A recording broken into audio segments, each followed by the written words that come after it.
яке аз воситаҳои муҳими омода кардани варзишгарон ба мусобиқаҳои сатҳи байналмилалӣ пеш аз ҳама доир кардани сабқатҳои дохилӣ мебошад, ки имрӯз федератсияҳои варзишии мамлакат аз ин раванд ба хубӣ кор мегиранд.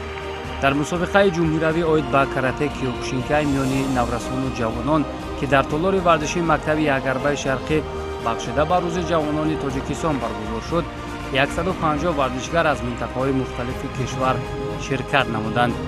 масъулини ниҳодҳои дахлдори соҳа ва намояндагони федератсия дар оғози чорабинӣ таъкид намуданд, ки маҳз баргузории мусобиқаҳои дохилӣ роҳи варзишгарони наврасу ҷавонро ба мусобиқаҳои бонуфуз ҳамвор месозад.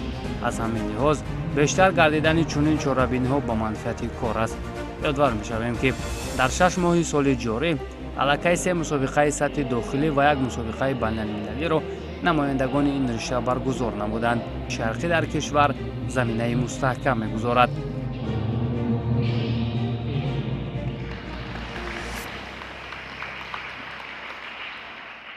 имрӯз кумитаи ҷояи ҳизби халқии демократии тоҷикистон дар ноҳияи исмоили сомонӣ дар якҷоягӣ ва ҳамкорӣ бо федератсияи каратеи киёкушинкаи тоҷикистон ва кумитаи кобур ҷаҳон варзиши назди ҳукумати ҷумҳурии тоҷикистон тасвиб гирифтааст, ки мусобиқаи ҷумҳуриявӣ оид ба каратеи киёкушинкай бахшида ба Рӯзи ҷавононро баргузор намояд. дар ин мусобиқа беҳтаринҳо ҷудо шуда ва ба арсаи байналмилалӣ роҳхат меёбанд. ногуфта намонад, ки тӯли чанд сол аст, ки мо бо ин федератсия ҳамкорӣ дорем. ҳамаи ҷашнҳои идои маъракаҳои муҳими сиёсие, ки дар давлати мо қарор доранд, мо бахшида ба ин рӯзҳо маъракаҳо мусобиқаҳои худро ба роҳ монда, беҳтаринҳоро ҷо намуда ба арсаи ҷаҳонӣ сафарбар менамоем.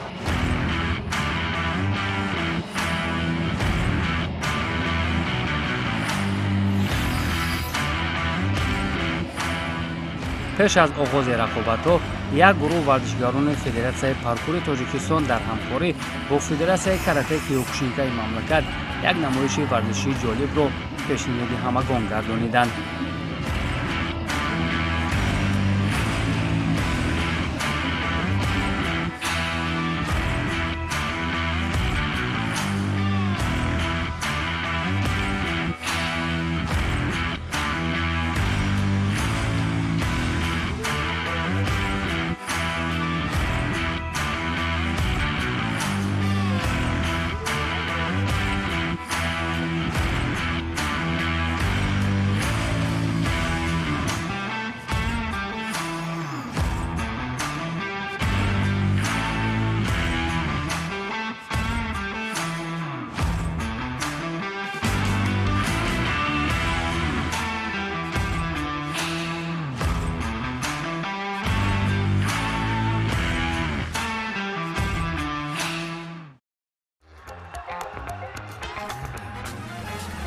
дар чорабинии имрӯза аз суғду хатлон, бадахшону шаҳру ноҳияҳои тобеи марказ ва шаҳри душанбе мураббиён беҳтарин дастпарварони худро сафарбар намуданд. қариб дар ҳайати ҳама дастаҳо духтарон низ ба назар мерасиданд, ки ҳангоми суҳбат онҳо варзишро яке аз муҳимтарин омил барои солимии хеш медонанд. муҳайё гардидани шароити созгор барои духтарон сабаб шуда, ки дар ҳар як мусобиқаи дохилӣ сафи онҳо бештар мегардад.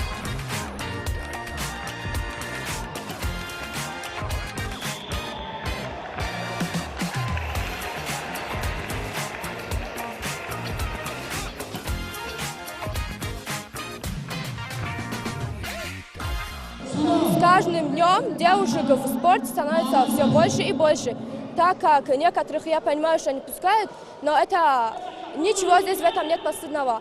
Приходите, занимайтесь, участвуйте, это всегда помогает и вашему организму, и также со всей стороны это поддержка вашему здоровью.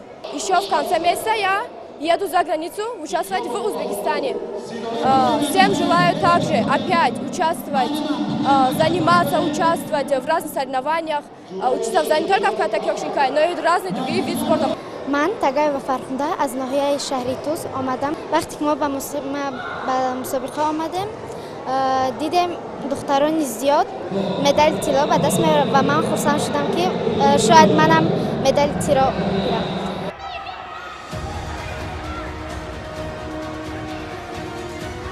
мутобиқ ба нақшаи баргузории мусобиқа иштирокчиён аз синни 6-7 сола то 17 сола ҳунару маҳорати худро нишон дода барои касби зинаҳои ифтихорӣ нерӯсанҷӣ намуданд. аз таҷриба маълум аст ки дар сатҳи даркорӣ баргузор шудани мусобиқаҳои дохилӣ имкони кашфи чеҳраҳои навро ба миён меорад. дар мусобиқаи имрӯза наврасони бомаҳорат ва дорои характери қаҳрамонӣ хеле зиёд буданд.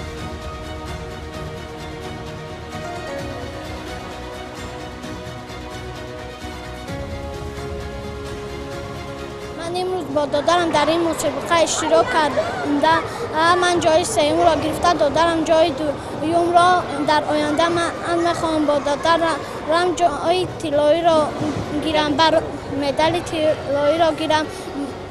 برای گرفتن مدال طلایی باید بسیار محنت کردن لازم است. Я Махмадов Юсуф, я занял первое место по карате Киокушинка. Я хочу стать чемпион мира. تیاری‌های ما در آغون خوب بود. مربی ما به ما فهماند که باید مسابقه را زور گذرانیم. خوشبختانه امروز در وزن 23 کیلوگرم مدال طلا گرفتم. آینده میخوام چمپیون جهان شوم.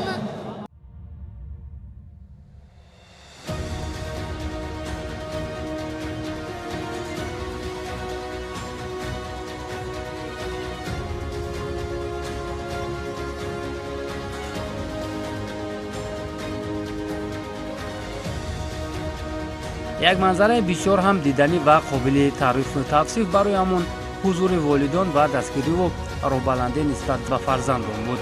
чун мебинед падару модарони зиёд дар нишастҷойҳои толор рақобати фарзандони варзишгарашонро дастгирӣ карда аз пирӯзиашон шод ва ҳангоми мағлуб шудан онҳоро дилбардорӣ мекарданд. албатта ин таваҷҷӯҳ метавонад дар самти варзишгари касбӣ шуданашон саҳми бузург гузорад. дар мусобиқаи имсола аксар наврасони фаъол ки қаблан ғолибиятҳои зиёд доштанд ба мақсади худ нарасиданд. умарҷон раҳмонзода яке аз чунин иштирокчиён буд.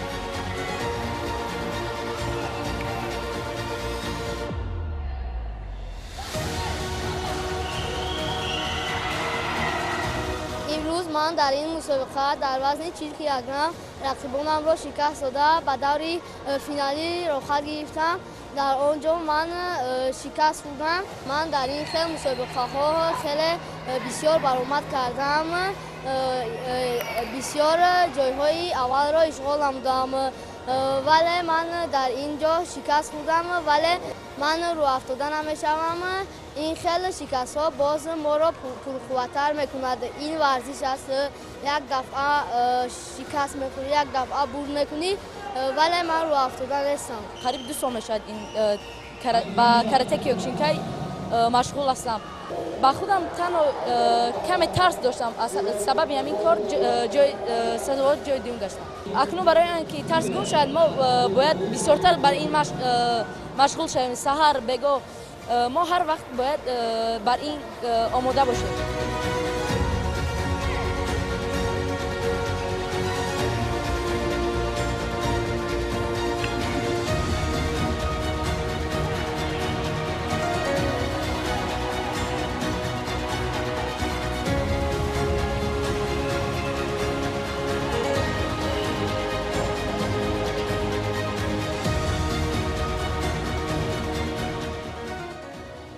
شوق حواس دختران پسران بسیار هم خوب است و زیاده از 10 نفر ما ورزشگر آوردیم از شهرمون.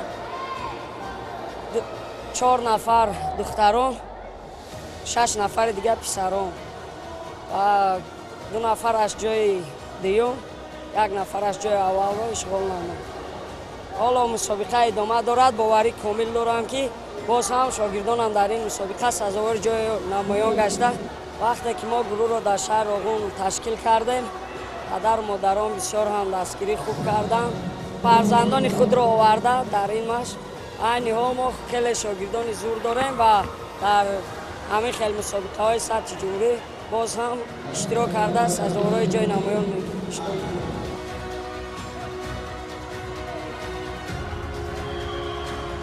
ёдовар мешавем ки сабки карате киёкушинкай яке аз маъмултарин навъи якҳарбаи шарқӣ дар ҷаҳон ба ҳисоб рафта дар тоҷикистон ҳаводорони зиёд дорад. ин риштаи варзиш бештар ба солимгардонии насли наврас равона гардидааст. бояд гуфт ки ғолибони мусобиқаи имрӯза имкони роҳ ёфтан ба чемпионати ҷумҳуриро пайдо мекарданд. аз ҳамин лиҳоз рақобатҳо хеле ҷолиб сурат гирифтанд.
дар баробари хондан ман ба машқ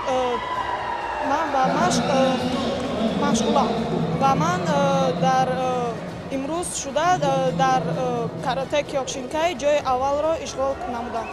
пеш аз мусобиқа устоди мо маълим устод Сино моро фаҳмонд ки чӣ хел дар мусобиқа баромад кунем ва ман гӯш карда имрӯз ҷои аввалро ишғол кардам. ман Икром ва Абу ҳар се мо аз як толор ҳастем. дар мусобиқаи ҷумҳуриявии Шиёка сазовори медали тилло шудем. сараввал миннатдории худро ба устод Ҳабиб Усаадӣ мекунам ки моро ба ин ҷумҳуриявӣ ба ин мусобиқа тайёр кард. мақсади асосии мо ки дар мусобиқаҳои байналмилали иштирок карда сазовори ҷои аввал гардем. рақибоне ки дар вазмони мо буданд хеле сахт буданд, вале аз сабаби ки мо ҷиддитар будем сазовори ҷои аввал гаштем. ҳамин хел мусобиқаҳо агар зиёдтар бошад, таҷрибаи мо бисёртар мешавад. берун аз шаҳр мо ҷиддӣ кор мекунем.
من با دادم امروز برآمد کردم.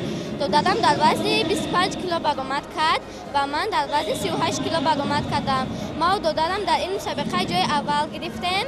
بعد از این چمپیونات جمهوری می شود. من با دادم میخوام که برآمد کنیم و جای یکم گیریم. اساسیت غلبه ما زود بود. ما در این مسابقه خیلی تیاری زود кадем, жай авал грифтем. Я хотела выиграть, вот заняла первое место и золотую медаль. Я хочу в будущем стать хорошей спортсменкой, чтобы побеждать всех и занимать первые места. Меня поддерживала мама, поддерживала сестра, сестренка, братик, папа. Потом, когда они начали поддерживать меня, и я набрала сил и заняла первое место.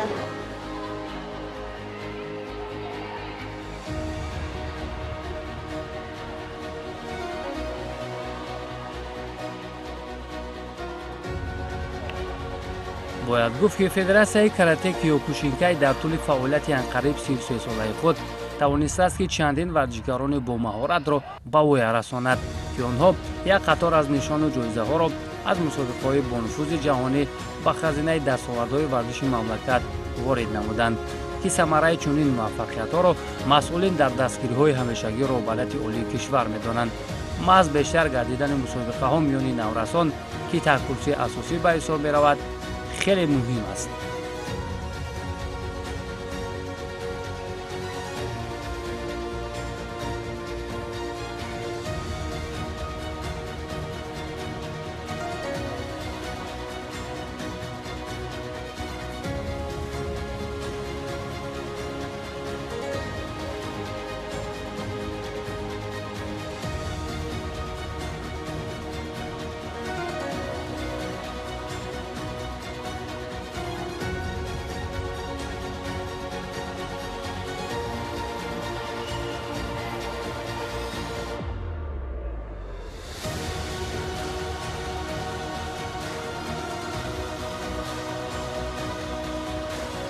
از ناحیه شهرتوز آمده به جای یکم مقصد داشتم، لیکن در فینال رقیبم از من با قوت‌تر بود.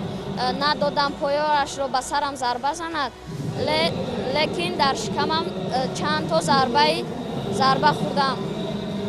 همین طور ما کوشش میکنیم خطی استادمون زد رفته این خطاگی‌ها را ما را اصلاح کرده و دیگه سرفر آمده جای یکم را گرفته.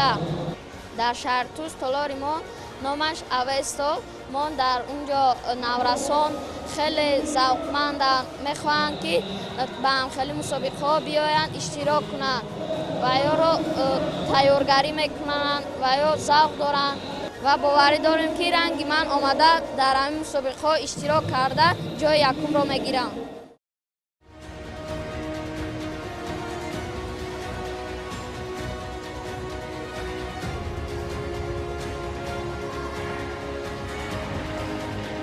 اکثر اشتراکچیان مسابقه جمهوری بار اول به میدان برآمدند، ولی از سبب آنکه که در این رشته تمرین میکنند توانستند که خود را به طور ارزنده نشان دهند. یکی از هدفهای اساسی مسئولین پیدا کردن چهره‌های نو برای اشتراک در مسابقه بین المللی میباشد که بر نزدیکی در جمهوری ازبکستان برگزار میگردد. بعد از تلاش و مبارزه زیاد بهترین ها معین گردیده با نشان و افتخارنامه ها قدردانی شدند. امیدواران می‌بندیم که همین مدال و افتخارنامه هایی که امروز در مسابقه جمهوری نورسان و جوانان به دست آوردند آینده همین گونه موفقیت‌های بزرگ را از مسابقه‌های سطحی با نفوذ به دست می‌آورند.